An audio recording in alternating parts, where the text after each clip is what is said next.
Well, welcome everybody to this conference call, which is hosted by the Silicon Valley Speechwriters Roundtable, and it's my pleasure to welcome a good friend of mine, Ms. Patricia Fripp.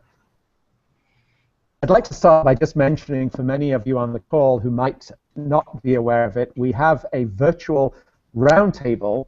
If you go to Google and search for Silicon Valley Speechwriters, it will pop up in Meetup. And there's about 80 members. The membership is open to anyone with an interest in either Silicon Valley or speechwriting, so we'd be happy to have you join us. Now, as speechwriters, we know that being a dynamic and inspiring and persuasive presenter is no longer a nice skill to have for the clients we write for. It's a matter of business life and death. And when a message must be memorable and a powerful presentation is needed, or a sale needs to be successful, it's a good idea to contact my friend Patricia Fripp. She's a recognized authority in the world of professional speaking and has been awarded the highest honors by the National Speakers Association.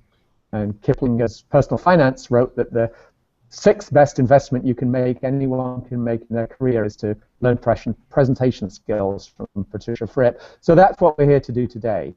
And she's got clients in Silicon Valley like Cisco, Microsoft, Genentech, as well as others like the American Payroll Association. In our meeting today, we're going to discuss speech coaching practices or principles that simplify our jobs as speechwriters to electrify executives. In other words, how to turn brilliant but modest, shy, retiring engineers like we work with here in Silicon Valley into corporate rock stars. So welcome, Patricia.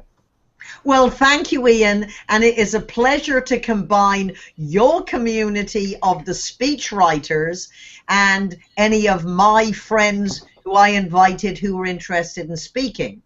So throughout our meeting, you can ask questions and you can address them to Ian or Patricia, and we will conduct polls. And the moderator, the man that makes it possible for Ian and for me to relax, is Paul, and he will tell you how you engage with us, and he will bring up the first poll. So take it away, Paul. Hello, everyone. On the right-hand side of your screen, you'll see a chat window. Within this chat window, you'll be able to ask your short, specific questions to Patricia or Ian, and that will be answered during the call. Additionally, we'll be running polling questions throughout the call. They'll appear in the same area as the chat window. Once you've selected your answer and clicked vote, click the chat tab to return to the chat. In fact, Paul, let's ask our audience, because we understand, although we have several hundred people signed up, some will watch it live and some will watch it as a replay when it's more convenient. Do you write speeches for executives or for yourself? So you'll have a minute to fill in that poll, and then Paul will give us the statistics. So Ian, ask me the first question. Well, Patricia, why and how did you first get involved in professional speaking? Like many professional speakers, that was not initially the goal. I was running a very successful men's hairstyling salon in the San Francisco financial district when men's hairstyling was a new industry. And I was traveling nationwide for a hair product company, and all my clients were like you, Ian, movers and shakers from the business community, and they said, oh, you're speaking, come talk to my Rotary Club or my staff meeting, or can you talk at my sales meeting? And being the star of my Dale Carnegie class and Toastmasters, I started speaking. And I suppose I was always better than they expected. They knew because of my personality I'd be quite good. And then in 1977, I attended my first National Speakers Association convention. And that's when I realized that there was a possibility after hairstyling. So I used speaking to promote my business, and at the same time develop my skills and my first paid speaking engagements. So when I retired, which was 7 years after I attended my first NSA convention, that was when I went full-time, 1984, and I became the first woman president of the National Speakers Association. And of course, you and I became good friends because you are a past president of our local chapter, the National Speakers Association in Northern California. Right, which is a chapter you founded, and it's been a wonderful experience for me as a speechwriter to, although I do present at conferences like the Reagan Speechwriters Conference, to spend time with NSA members like you, because I always think speechwriters can benefit by learning a little from professional speakers that they can bring back into their writing. Now, I see the poll results are up, and it looks like we've got about a 1/3 of the audience, slightly less, maybe 20% writing for executives, well over 3/4 writing for themselves. So, let's first of all address the minority.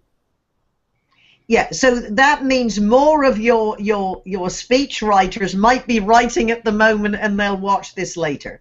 But certainly the advice that we will be giving, Ian, works perfectly the same whether you are writing for yourself. You can learn from how I work with executives, or if you're writing for executives. And let's acknowledge right now that speech writers have a lot tougher job than if you're writing for yourself. So, Ian, why don't you tell us 3 ways it's tougher to be a speech writer than writing your own speeches? Well, yeah, I would definitely say that there is, first of all, a stepping stone. Anybody who speaks and writes for themselves is getting experience in front of the microphone, delivering on stage, and frankly, some speech writers could benefit from that. But as a speech writer, of course, writing for somebody else, you first of all have to be able to write in the voice of that person. You have to adapt your style, whether you work for a corporation or you're a freelancer, to the voice of many different clients. And just like you work with many different speakers to coach them and to write for them, I'm sure you'll have things to share on that. Secondly, I would say there's an awful lot of research involved. In my experience in the corporate world in Silicon Valley at companies like HP, the lights have gone off, Cisco and others, it's, sorry, I'm in a conference room with a motion detector. I'm going to move around, switch the lights on, they'll come on in a minute. Gone dark. My experience is you have to be willing to do research with subject experts. And finally, you have to be able to let go of the content and let the speaker own that before they deliver it on stage. What would you say about that? Well, I know when I was addressing the Reagan Speechwriters Conference, which we both have, that many of the individuals, the speechwriters, don't have access to the executives who they are helping, which makes it very, very difficult. And Ian, often when I work with executives, the speechwriter's involved. And what I always say to my clients, I don't write the speech for you, but what I do is I ask questions, I pull the words out of your mouth, I polish them up, pop them back in, say it that way, now write it down. So when speech writers are involved, I conversationally talk the executives through their presentations, and the speech writers take the notes more as a scribe, which is a lot easier, because my normal approach is when you are talking them through pulling their words out, you are pulling out their own voice that you have to find. Now, certainly, whether you're writing for them or coaching them, we have to polish their words up and say, no, say it this way, do it in this order, it'd be more dramatic. Can you say it shorter? Can you cut that paragraph into 3 sentences? So it is, and of course, many of the speechwriters write for history.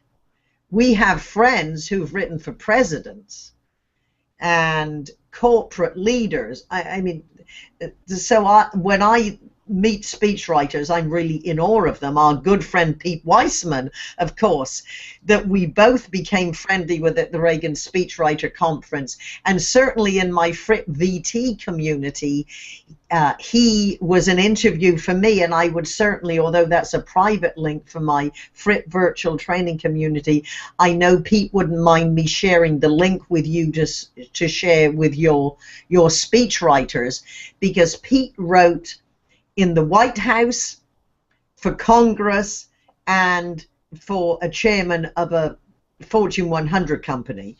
So that's really on the front lines, and I would not aspire to be smart enough to do that. So where would you like us to go next? Well, I would like to dig a little deeper into something you just touched on when you mentioned bringing an executive's voice out. Can you share with us some of the ways in which you work one-on-one with executives to prep them for an important speech? Yes, and let's do this through specific examples, because what you teach executives, and I would certainly teach speakers at NSA, is giving a specific example helps your audience see what they are hearing. So in that case, for example, with one friend I met at the Reagan Speechwriters Conference, he was in charge of corporate communications, and he introduced me to his executive. So we're having a three-way phone call. And he asked, Patricia, would you tell Brian how you work with executives? And I ignored the question and said, Brian, congratulations on the great success you've had with your last division. Can you tell me how you did that? So for the next 20 minutes, Ian, I did not say a word. I heard he say, yes, it was a 5-step process. And in 20 minutes, he electrified, and he was passionate about this, and he was proud of the results. And I said, that is absolutely amazing. I do hope that you will be saying this in your presentation at the Moscone Center. You see, what we had just done, and for those in the audience who are independent speechwriters or consultants and coaches, this is what I call you sell by doing. You don't sell by telling. I show executives what it is like working with me. So even if he had not chosen to hire me, he's already got a head start on his speech. And this first 20 minutes was word perfect. It was passionate. So that was what we used as a foundation. And the communication director said to me after, well, not only did Brian hire me to help him with that presentation, he said to our communication director friend, that is a woman I could work with not only for this speech but for the rest of my career. And then, just as a matter of interest, I said, well, of course, Brian, you could deliver the whole presentation yourself. However, what you're also doing is introducing the four managers that your new team would be reporting to. Isn't it important that they also hear from them? So again, I actually extended my contract to work with 4 other people, but it made perfect sense. Mm-hmm. Because when an executive is as powerful as Brian was, his direct reports also need to be on the same caliber. So that was one first example, and it helped get the job. Now another time, I was working with a Silicon Valley software company, $2 billion company. And as it was presented to me by Pat, who was in charge of, she was head of HR, and she was in charge of this project, she said, Patricia, as you know, we have just bought our competition.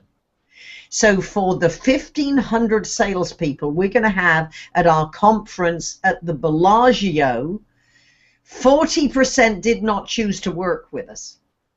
And we need to make sure everybody knows they're working with the right company, with the right strategy at the right time, and their future is bright. And the executives you work with and the engineers are doing very well, found it helpful.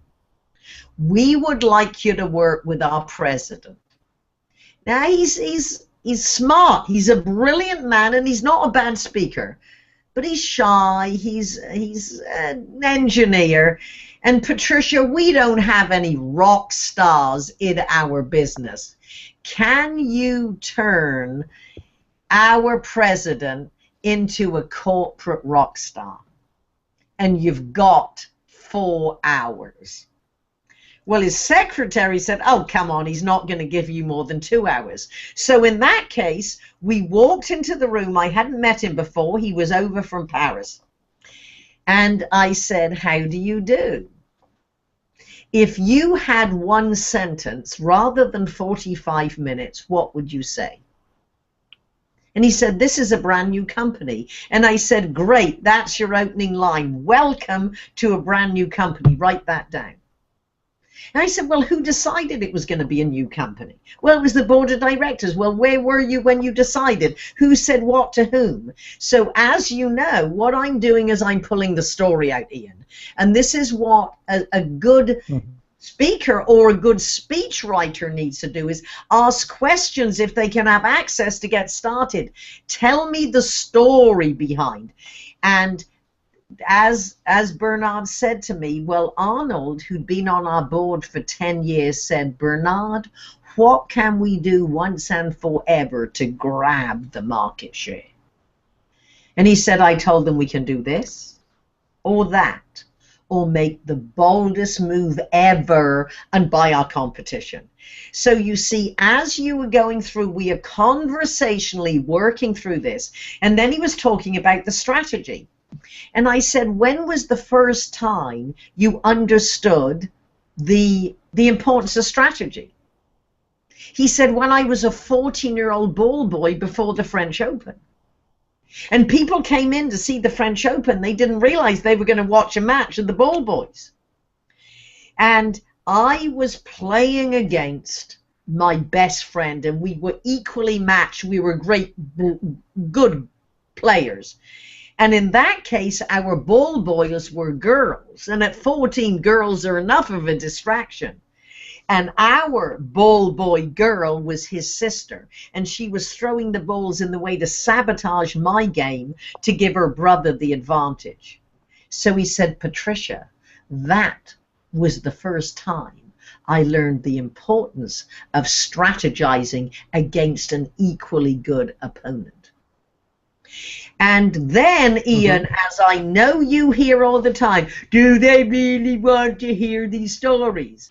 And the answer is yes, because an executive, as a speaker, or an expert, or a best-selling author, we need to show the audience the person behind the position.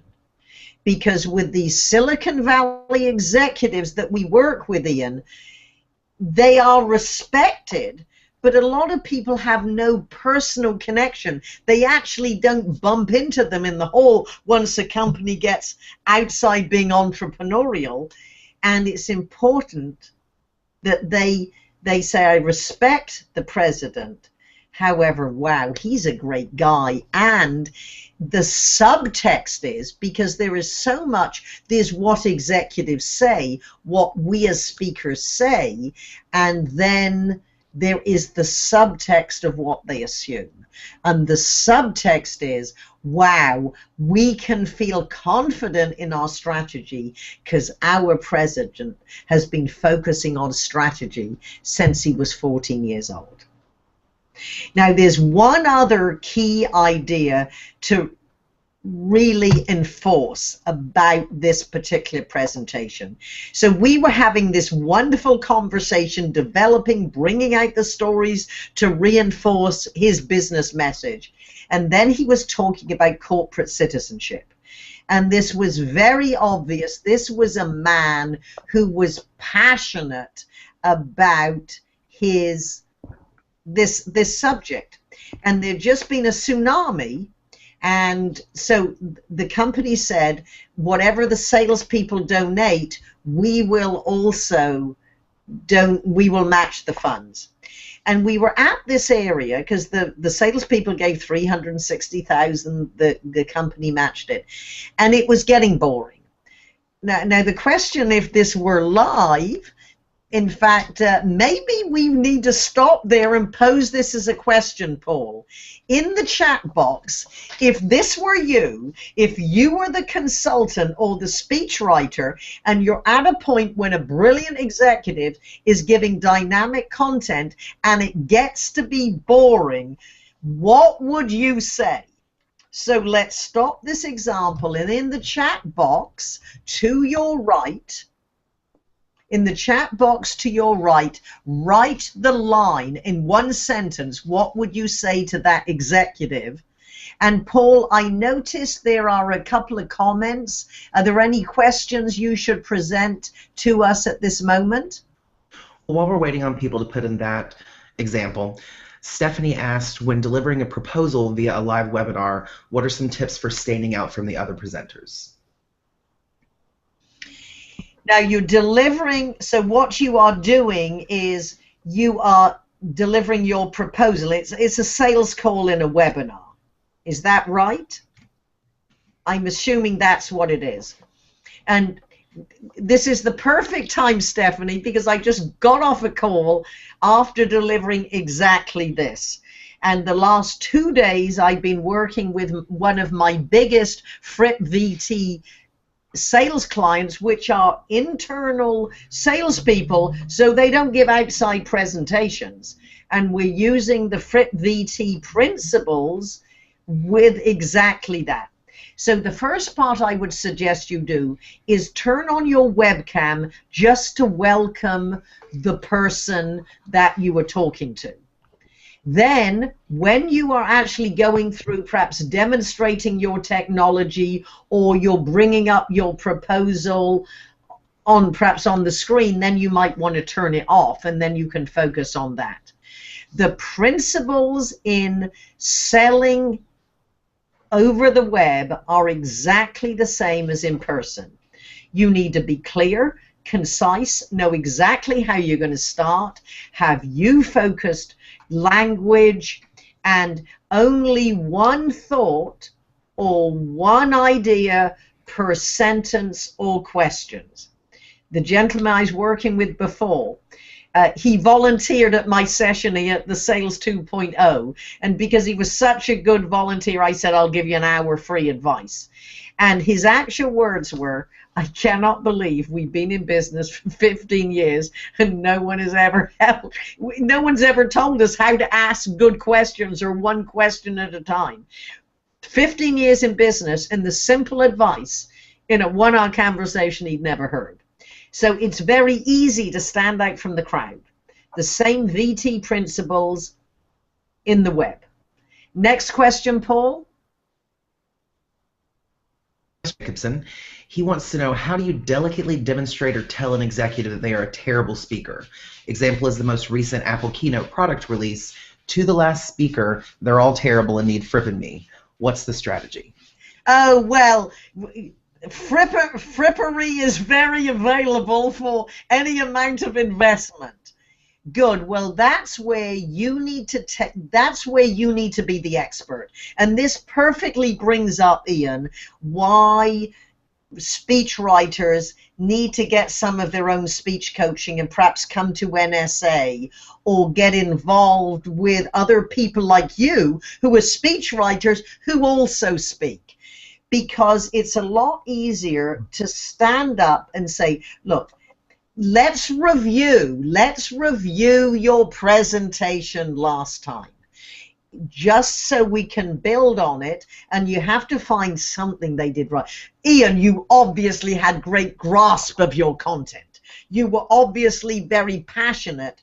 However, we need to share your passion with the audience. So perhaps next time we can rephrase it, rather than I'm excited to tell you to, you will be excited to hear. and then perhaps paint a picture of the moment this application was ready to be released, and paint a picture of what life will be like once this is adopted. So you have stories, you have you focused, you share your passion, and what most executives don't realize is once you got your presentation, you need to rehearse it. You're only halfway there. You can have, whether you develop it yourself or you have a speechwriter really do a lot of the heavy lifting, you need to get together. And this is where speechwriters or even your business partners who aren't going to deliver need to be able to help you and collaborate. You need to rehearse and build this in a collaborative environment. So it's too late with the last one. Use that as a model to improve for the next one. And which brings up another question, Ian. When I work with executives, I usually say, can I see his presentation at the last meeting?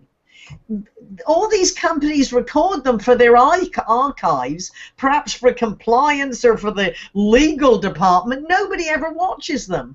How can you understand your strengths or areas to improve if you don't see it? Next question, Paul, or comment. Well, those are all the questions. We do have some of those one-sentence examples. Okay, Ian, let's see what we get. Larry said that he would say, what do I as an audience member care about what you're saying? Okay, good. Next one. Jan said she would ask them how they could consolidate their most important idea into a 30-second commercial. Okay, next one. Harold said, take a breath and find enjoyment in presenting. Good. Next one. And then Ruth, are you kidding? Let me tell you about that time. And then launch into a funny or touching story, or launch an audience interaction question or similar. Well, Ian and I will now applaud you for your contributions. We are applauding you. Good. This is what I actually said. Bernard, how do you describe corporate citizenship to your children? And he said it was the day after Christmas. And I sat both my children down and said, you are very lucky children, because you have generous parents and you have even more generous grandparents. Perhaps you would like to give us one of your gift certificates or one of your presents, and we'll cash them in and take the money and give to the children who no longer have homes. And he said, I was so proud of my little boy. He came back the next day and said, Papa, how much do I give? Because I could give you all of my savings and all of my pocket money and all of my Christmas presents, and it still wouldn't be enough to make a difference. How much do I give? And Bernard said, I told him, you never give it all. You just give enough that it hurts a little. So keep that in your back pocket. So for us creating our own presentations, for speechwriters, helping flush out an emotional connection is, so either one, can you give me a specific example? Or two, how would you explain this subject to your children? Or, when were you first aware of the importance of this? Or, can you remember the first time you were part of a product launch? Do you feel more or less excited? What is it about a product launch that makes your toes tingle and your eyes water? We're bringing some humanity in. And I understand if you're writing for high-level executives, they're up here. Look, they're people. They watch ball games on big screen TVs. They play video games with their kids. They go to the opera and the theater for their spouses. I bet they even go to rock concerts, and they certainly go to movies or see high-action TV shows. They are used to being entertained, just the same as we mere mortals. So, all right, any other questions or comments, Paul? We do have a few questions. Right. Christina said for you, Patricia, do you have any suggestions for advanced techniques to minimize heavy accents? Well, slow down, especially at the beginning. Record your conversations and listen to them. You will not improve what you're not aware of. And having an accent, which Ian and I both do, is an advantage as long as you are understood. And one of the very frequent inquiries to my company is on accent reduction. Now, that is a very specific skill which requires a lot of training I do not have, but I certainly have somebody I do refer in Silicon Valley. So there is help. There's help for whatever you want to learn. Someone has already mastered the skill that can teach. And if we all agree, whether it's for us or the executives we support, being clear, concise, and understood is very important.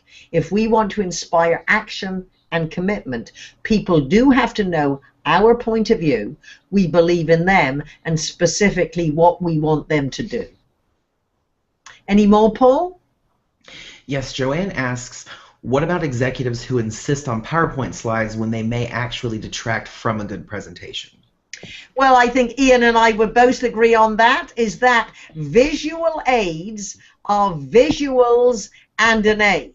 So you might want to use that line, is say, Mr. Executive, visual aids are visual and an aid. The real presentation comes from you. For example, if we sent last month's PowerPoint to your executive team, do you think they would have got the full impact of your message? Of course, the answer is no. If you went and didn't take the PowerPoint, do you think they would have got the impact? Well, of course. So you see, you are more important. Now, PowerPoint is tidy. The creative process is messy. What a speechwriter or what a speaker then does with their own message is get tidy. But you have to, as my friend Craig Valentine said, a message is a mess with age. So you start the first process, and I'm sure, Ian, you can tell me if this is right. What a speaker has to do, or what a speechwriter has to do for their executive, is what is in this message? What are some of the key ideas? What are the examples? What do we want people to know? What do we want them to feel? What do we want them to do? This is messy. This is white paper. This is yellow pad. This is flip chart. Is that your first process, Ian? Yes, absolutely, Fripp. And I would also mention that here on the Silicon Valley Speechwriters Roundtable meetup, about a year and a half ago, we were very honored to have Nancy Duarte, who is known in Silicon Valley. She runs Duarte Design. She actually did the graphics for Al Gore's presentation of movie called An Inconvenient Truth a few years back. And she presented to us on her book called Resonate. And that's exactly what you just said. It's taking the mess of all the random ideas, using simple tools like Post-it notes all over the wall that you can organize, and eventually achieve, hopefully, an excellent level of visual communication through PowerPoint slides and graphics. I will say my experience in companies like HP, Cisco, Sun Microsystems, and others in Silicon Valley is PowerPoint, unfortunately, tends to be the point of departure for many executives. They want to start with a bunch of slides and then figure out what they're going to say about them, which is putting the cart before the horse, as you well know. Well, it really is. So my best advice, and this is the advice I give executives and speakers and salespeople, whiteboard, once you've got all the content, the mess, Now, what is a logical flow based on the premise, the big idea? Then you see your talking point, your framework proves your premise, which is your big idea. And when you have a simple structure and what's going in each talking point, or I call them points of wisdom. And for my Fripp VT users, you know, the structure behind the skeleton of your words, hang on, I can update later. Yeah, the speech structure is the skeleton under the flesh of your words. Then you'd put some opening and closing scripting, you'd know your talking points, then you ask yourself the question, where do I absolutely need a visual aid to reinforce it? If anything, I tell my clients, use more slides, just use less on them. Have one phrase, and as you know, Ian, the more popular idea is more visuals. Visually represent the words that you are saying, but certainly don't have 36 bullet points. Many of my clients, if you start with the PowerPoint, you're using as a scripting aid, not a presentation aid. Now that's my little tirade reinforced. Exactly. By many years in Silicon Valley. Do we have... Well, Fripp, can I ask, I think we're stepping on each other's toes a little here because of the delay, but I'm very curious. Up on the screen, it's got the hashtag frippvt.com. Frippvt.com is the URL. You've mentioned FrippVT, maybe assuming we're all infinitely and intimately familiar with it, but I'm very curious, would it be possible for you to talk more about and even perhaps give us a quick demo of this tool that you've created that people might find useful? So Paul, if you get ready to deliver the demo for us, FrippVT is created one for individual speakers and certainly for companies who need to know how to prepare and present in the most effective way. So it's a web-based training, highly interactive, learn at your own speed on a multi-million-dollar platform. Although it is video-based, it isn't just watching videos because you have to engage with it, because you are asked questions throughout, you're tested at the end. So Paul, are you ready to bring up FrippVT? I am. Good. And certainly for any of our individuals looking in or tuning in now or later, you can go to FrippVT and take a trial. So, okay, fine, Paul, I'm bringing this, there we are. So if you go to FrippVT, as in virtual training, you'll see on your screen here. At this point, Paul has already signed in, but you go to FrippVT, you can get a week free trial of 3 of our chapters. So, for example, Paul, if you go directly to the training center, and within the training center, you are going to find there are 12 different courses made out of multiple chapters, all around all areas of presentations, whether it's a sales presentation, a leadership presentation, a structuring your speech, telling good stories, reporting to your senior management without being terrified. In fact, the leadership presentation is around the framework of working with the executive we were just talking about, Bernard. So why don't you click on leadership presentations and let's show our listeners what happens. Welcome to Leadership Presentations, How to Inspire Action and Commitment. In this course, you will see the behind the scenes of how I worked with an executive to turn him into a corporate rock star. If you're ready, click the Start Training button. Now, could you hear that, Ian? You could hear that loud enough to hear what it said? Yes, absolutely. Okay, good. Well, let's just click on one of the chapters, Paul, just to show people, to give a quick idea what they will see. Often I hear, why are so many executive presentations so boring? Naturally, I'm sure you never hear that about your presentations. However, do you have a coach who tells you the truth about how effective your presentations really are? Now, what you can do, Paul, now is we can come out of this. I just want to show people a sample, and we hope this has been enough to inspire you to go look around. As I say, this is a very cost-effective way, and many of my executives, in fact, go through Fripp VT. They go through Fripp VT in preparation. Because certainly you don't want to pay the high-price coach for what you can learn on your own. Now, not every executive is going to do that.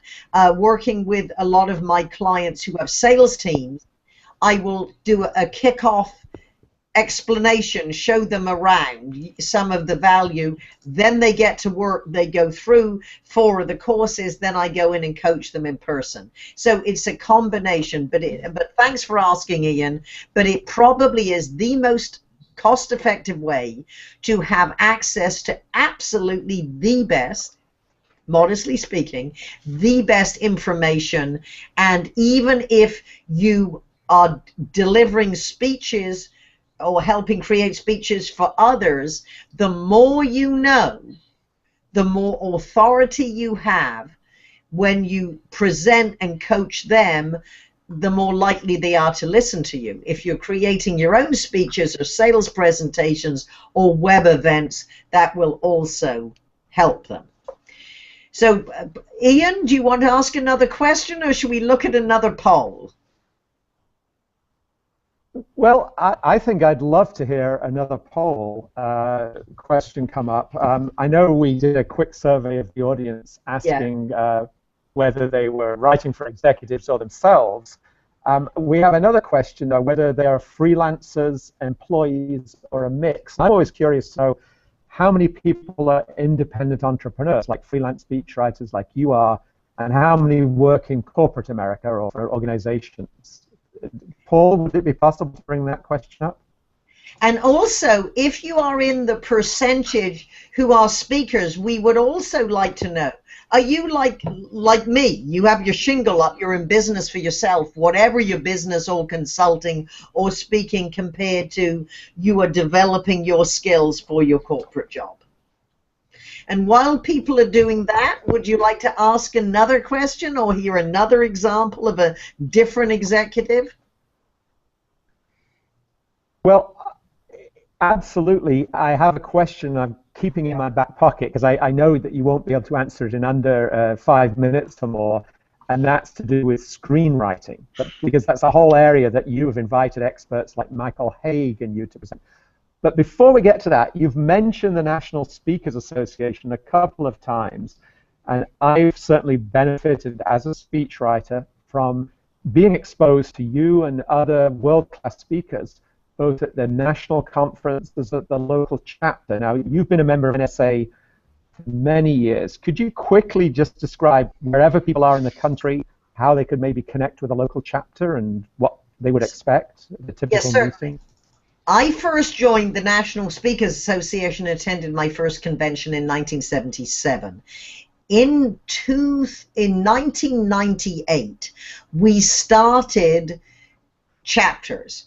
So just as you might go to the Reagan Speechwriting Conference, that's only once a year.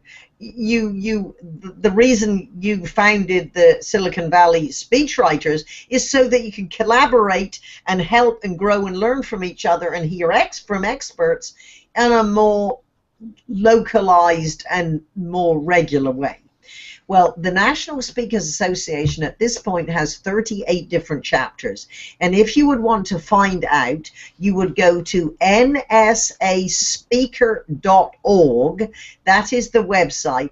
And if you poke around, you will find, and I believe it's at the bottom of the screen, chapters and affiliations, because we also have sister organizations in different parts of the world. In fact, Ian, both you and I spoke for PSA, which is the English version of NSA, when we were visiting England. And you don't have to join immediately. You can certainly go to a few meetings and see if that's of interest to you.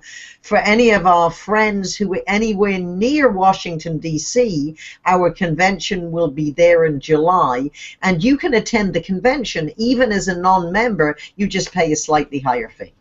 So nsaspeaker.org. All right, Paul, let's see with our polls. What is the result? So we have, Ian, 50% freelancers, 33% an employee or staff person, and 17% are a mix. So I assume they have corporate jobs and they also freelance on the side. Yes, that sounds very familiar. It's something I think many of us have found keeps you fresh in your corporate job, providing there's no time conflicts. So I would like to dig deeper here into actually at an NSA meeting. I saw you and Hollywood screenwriter Michael Haig present jointly, and you've acknowledged that the mystique or the techniques of Hollywood screenwriters can be of great benefit to speechwriters and to people who speak for themselves. Could you tell us some ways in which that's true? Yes, you're right. I believe it was around 1999 I started attending screenwriting classes for fun. I have no illusions that I have the talent or the patience to write screenplays. What I'm looking at is tapping into what Hollywood knows better than any other entity, and that is, one, how to tell a story and how to emotionally connect to an audience. So there are many principles that I bring into my speaking, and specifically teaching or coaching speaking. So for example, we all say, Ian, the first 30 seconds and the last 30 seconds has the most impact. The opening of a movie, according to David Freeman, the screenwriting teacher, he calls it the flavor scene, the flavor of what's to come. And in the first 30 to 60 seconds, whether it's a speaker, a salesperson, or an executive, that is when the audience is thinking, wow, this is an interesting approach, or this is going to be better than I expected, or finally somebody gets to the damn point fast. You know, it's so you want to intrigue, you want to break distraction, you want to get people excited about your message from the absolute beginning. So that means cut down all the waffle. And many of the people we write for are actually going to welcome people to the meeting. I say, well, if you really do have to do the housekeeping, you need to welcome and have something exciting before you tell them where the bathrooms is and when lunch is. If possible, have someone else do that so you can stay engaging in your message. If you think the average 30-minute 45-minute presentation is probably going to have the flavor scene opening, close on a high, which is the exciting, in the last scene, the world is saved, Tom Hanks wins back the girl, or our hero, who really isn't a nice character, however, he has gone through a character arc and he dies the hero. We need the opening and the close to be impactful and memorable. Then, just as every speech or sales presentation has a premise, a big idea, then every movie also has a premise. It has a movie in one sentence. How do you pitch it? It's going to be in one sentence. And just as from the opening of your presentation, you're going into your premise, you're getting into the body of the speech. In a movie, you go from the opening scene into the inciting incident. The inciting incident is the moment of which there is no turning back. So that's exactly the same model of a screenplay. The model I use is going down horizontal. My speech model is vertical. However, they're exactly the same. Whereas you have point of wisdom 1, 2, and 3, and with each your points of wisdom, your chunks, you have stories, examples, case histories, explanations. In a movie or a play, you usually have 3 acts, and within the acts are scenes. So the structure is very similar, and just as with Hollywood, you have to have variety. And if you look at movies now, how tight they are cut, the scenes are so short, and it proves that today's audience that we speak to or write for are stimulation junkies with short attention spans. We need to keep people engaged. And what we learn from Hollywood, most vibrant message, is the power of a good story well told. Robert McKee, the screenwriting teacher, said stories are the creative conversion of life itself into a more powerful, clearer, more meaningful experience.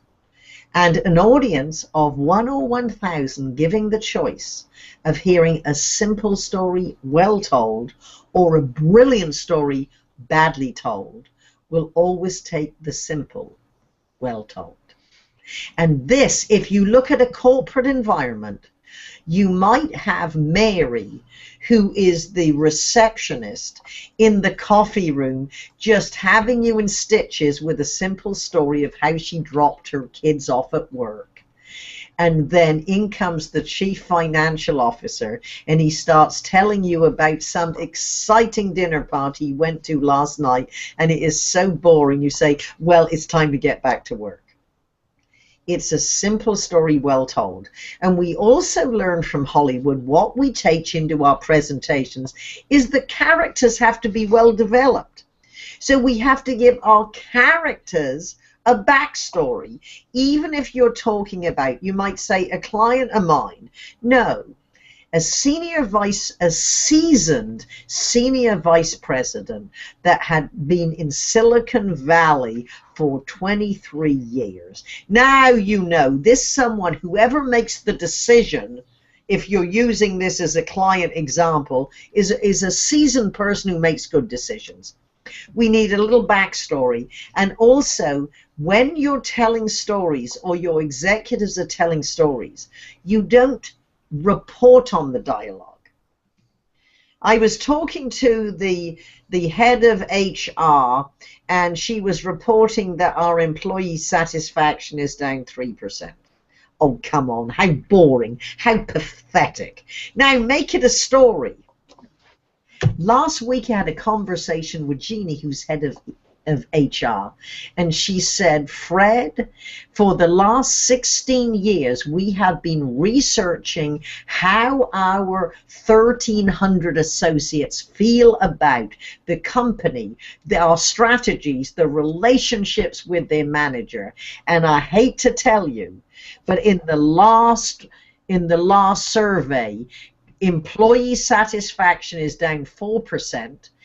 Their comfort with our strategy is down 12%, and I don't know what we need to do. 36% of our employees don't have a personal relationship with their direct manager. Now, can you see? I've taken research and turned it into a story with characters and dialogue. And one other technique that we learned from Michael Haig when he was at the National Speakers Association, and I quote him all the time. We have to shrink our stories. The Hollywood principle is get into your scene late and leave early. Most speakers and executives spend 2 minutes setting up the story when actually they need, I wish you could have been there. It was July the 3rd in 2001. There we were, and suddenly, get us into the scene. So they are a few principles that we learn from Hollywood that we can incorporate into corporate presentations, sales presentations, and webinars. Well, that's great, Fripp. I'm conscious of the time. We've got 20 minutes. We are going to the top of the hour, running over 1 hour and a quarter with you, which is fabulous. I know it's not even enough time to touch on a fraction of what you know. But Paul, I see we've had a number of questions come in, and I wonder if you could feed those now to Ms. Fripp and get some response. Absolutely. Excuse me. First, there are a few comments on Fripp VT. Stephanie said working through the Fripp VT courses has dramatically improved the delivery of their presentations. It does require some self-direction, but well worth the investment of time. Roberto says it's the greatest tool. Thank you very much. All right, now on to the questions. Carol, this is a question from a little earlier. What do you recommend for training and developing one's speaking voice?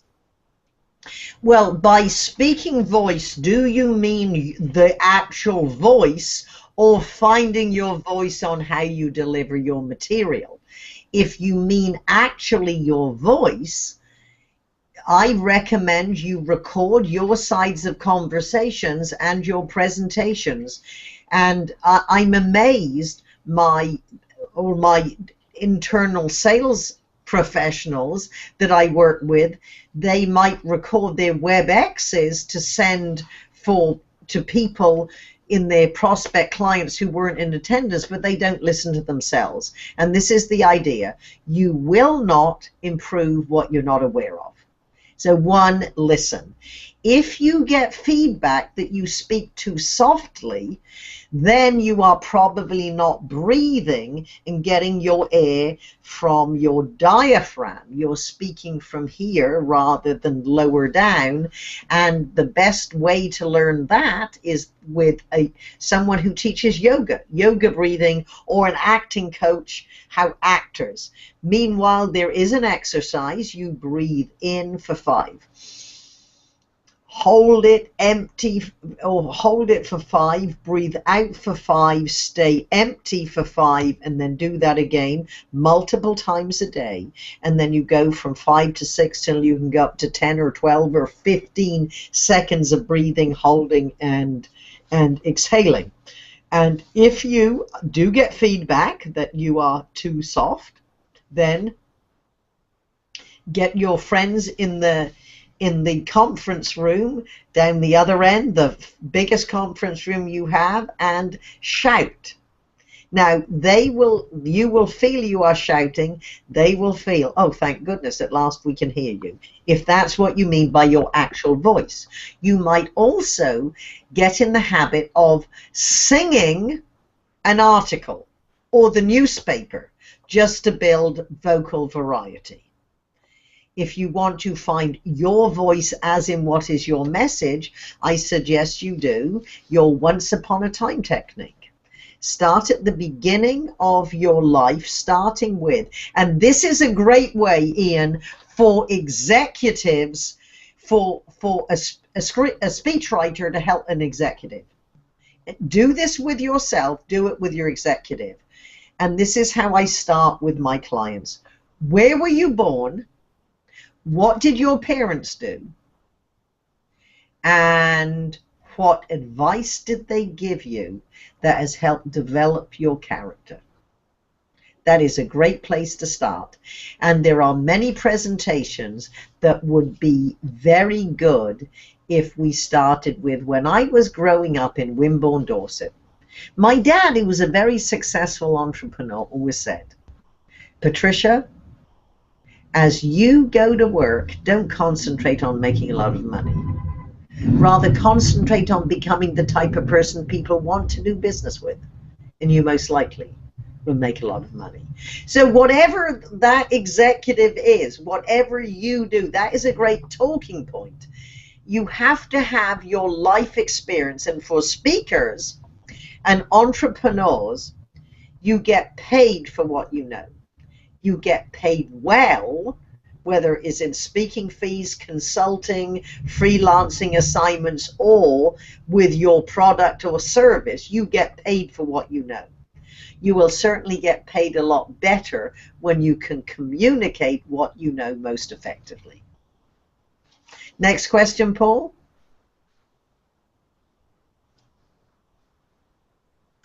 I think Paul has muted himself. Good. What advice do you have for young professionals in building a network to train tech executives as an out-of-house consultant? For instance, how did you start your career? For context, she works in-house at Google for their executives. I'm going to pass that over to Ian to start with. Well, thanks. I would say there's absolutely a demand out there for freelance. As we mentioned earlier, there's a guy called Pete Wiseman on the East Coast who's been very successful. He started when he worked for a major Fortune 100 company, and that executive that he wrote for retired, who then referred him to other senior managers in his network. You're absolutely the best place to start is with your own network, whether it's in the company you work with or with other Silicon Valley companies that you might meet through networking events. Silicon Valley is probably one of the world's centers, one of the world hotbeds for networking in all kinds, from the Commonwealth Club to the various associations out there. So I would say work with your own network, find other, the more senior the better. If you can get the CEO of a company to, as client, you're more or less guaranteed to get the CFO and the marketing and the other department heads wanting to use you as well. So I've found it takes time though. In my case, one way I've promoted my own expertise, and I've done it now for 10 years, is with a blog called Professionally Speaking. Every NSA conference I've been to is written up there. Every time people like Patricia have presented in our local chapter, it's written up there. If you Google Ian Griffin's blog, you'll find my content. And if you can develop that, it's a way of attracting clients. How about you, Fripp? Well, certainly with Ian, your blog is so good, and if you want to develop skills, if you want to develop people who want you to write for them, you have to show them that you can write, and you have a great body of work, so that's good. With me, you know, I have a slightly different background, because I was an entrepreneur. I was a men's hairstylist, so I started. But this is the point. You start with who you know. And for anyone listening who wants to get more speaking engagements, or if you're an entrepreneur and you want to have a better visibility in your community or industry, speaking will do this. Every Rotary Club, Kiwanis Club, Lions Club, Optimus Club, many Chamber of Commerce, breakfast meetings, networking groups, everyone is looking for a free speaker next Thursday. If that is you, you are building your speaking ability, you are expanding your network, you're making more contacts, you have somebody else, as Ian did with me, introduce me, helping you understand my credentials. So even if you want to be a writer, it's helpful if you can go out and speak. You do have to talk to people. Start where you are. If you don't have a blog, start one. Ian had to write his first blog post, and now he has an enormous body of work that builds to his credentials. 2, start with who knows you, who loves you, who's on your Christmas card list, who do you go to college with. And of course, these days, which I didn't have at the beginning, there's all the social media, LinkedIn. It's amazing how many inquiries I get. I follow you on YouTube. Yeah, I follow you on Twitter. Who would have thought? I tweet all the time. But so there are multiple ways to attract attention. Paul, next question. From Jan, how do you deal with an executive who has very poor voice quality, monotonous, low pitch, lack of variety in pacing, very boring to the point to where employees tune him out? How do you get this to change without making him angry or defeated? That is why you often bring in an outside consultant, because somebody who is your boss, it's very difficult to say you're boring. Now, when I go in and work with executives or work with teams, especially if they have a speechwriter or they have internal communication, people are going to help them after I'm there. I always train them to say, well, if Miss Fripp were here, she'd tell you it's time for a story. Or if Miss Fripp were here, she'd tell you, have you considered drinking more caffeine? You know, whatever these funny little phrases were. You have to let them know they're doing well. And if you are an internal person and it's your executive and you're charged to help them, then you have to let them know that you are there with their best intentions at heart. You also need to let them know that you are qualified to give them feedback, which is why Ian encourages, and certainly I add to this, that you might want to check out speaking organizations like NSA, because then when you could say to your executive, you might not be aware, but on my own time, I am developing my own speaking skills. Well, you certainly, perhaps they need Fripp VT, or you get your company to invest in you having Fripp VT so that you have the information that you can then pass on to your executive. But let them know, on my own time I am developing my skills. And this is what I've learned. And add that. And if you can, with your iPad, just record them and just say, as you look at this speaker, and I learned this, Ian, from Michael Grinder, who is the country's expert on nonverbal communication. When you are either looking at yourself, you don't look at you look at that speaker. Because what we do is, oh, my hair looked good, or oh, my suit was wrinkled. Why did I sit down before I went up there? And if you're looking at an executive, record him on the iPad, and then you'll say, what do you think this speaker is doing well? What do you think this speaker could do to improve? Or could you see this speaker spoke for 3 minutes before he really opened with impact? And make it almost as if it's somebody else. And what I learned from Michael, it's easier for both of you to be side by side looking at the screen than actually looking across the desk, if that's helpful. Paul? The next question is, what do you do to become more consistent with speech performance? For instance, sometimes they're comfortable and other times they do awful and are very nervous with a small audience. Basically, he hates being a victim of the unknown. You need to build more rehearsal into everyday life. It's better to be consistently good than occasionally great. And certainly some executives and some presenters are more comfortable with smaller groups, other with larger groups because they think they can't see them. And I would recommend, one, build more rehearsal.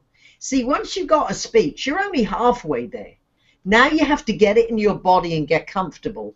And certainly rehearse your presentation whenever possible in the venue you're actually going to be. Ian, would you add anything to that?